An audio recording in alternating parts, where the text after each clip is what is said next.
समर्पण या संघर्ष जीने के दो तरीके हैं। एक है समर्पण और दूसरा संघर्ष। समर्पण युद्ध में पराजितों के समर्पण की तरह असहाय समर्पण नहीं है। यह जागरूकता और सक्रिय स्वीकृति के साथ समर्पण है। दूसरों से आगे रहने की सोच ही संघर्ष है। जो हमें दिया गया है उसे अधिक पाने के लिए और जो हमारे पास है उससे अलग पाने की कोशिश ही संघर्ष है।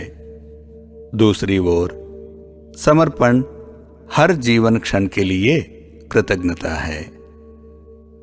श्री कृष्ण कहते हैं कि यदि कोई इंद्रियों के द्वारा भोगों में रमण करता है और सृष्टि चक्र के अनुकूल नहीं बरतता तो उसका जीवन व्यर्थ है।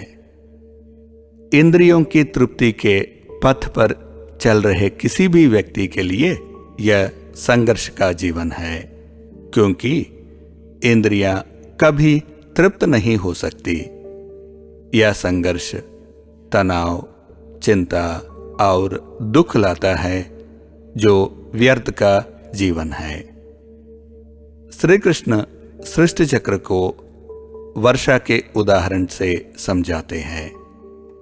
बारिश पानी की निस्वार्थ क्रिया का रूप है, जहां पानी वाष्पित होकर निस्वार्थ रूप से बारिश के रूप में बरसता है।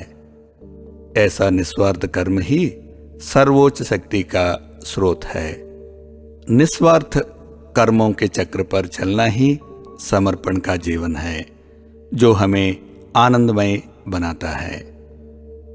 श्री कृष्ण कहते हैं कि जो मनुष्य आत्मा में ही रमण करने वाला और आत्मा में ही तृप्त तथा आत्मा में ही संतुष्ट हो, उसके लिए कोई कर्तव्य नहीं है।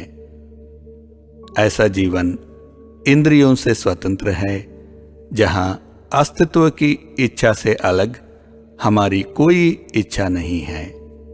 जब अस्तित्व की इच्छा ही हमारी इच्छा हो तो हमारा कोई अलग कर्तव्य नहीं रह जाता है।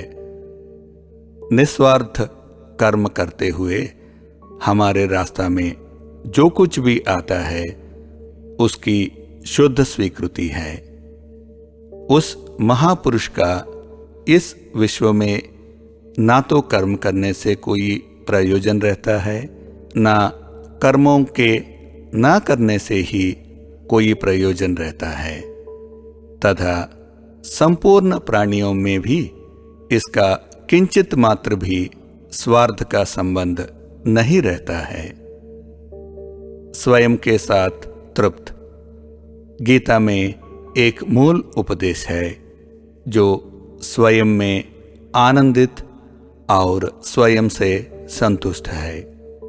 जब कोई स्वयं से संतुष्ट होता है तो हमारे अधिकारों और क्षमताओं के बारे में कोई शिकायत या तुलना नहीं होती है।